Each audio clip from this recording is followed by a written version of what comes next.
Aboriginal history, the teaching of Aboriginal history and Aboriginal studies is very recent.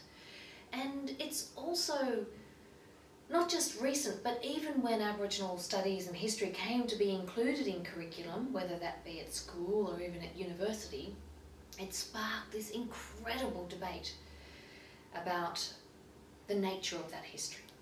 And so any approach to thinking about Aboriginal studies is generally within the realm of this contested histories, and that might be surprising. So why would people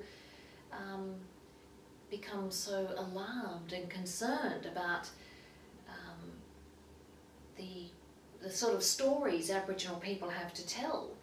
And part of that is because if we think about Australian history and Aboriginal history, they can't possibly be two separate areas of study. They're one and the same, surely. How can Australian history not be Aboriginal history?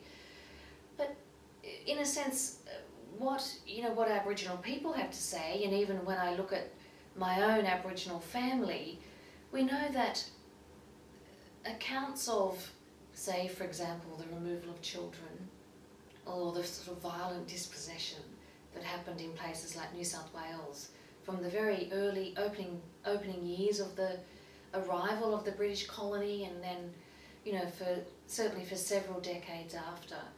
So that loss of land, say the taking of land, for instance, that was really not actually fully comprehended, in a wider Australian context.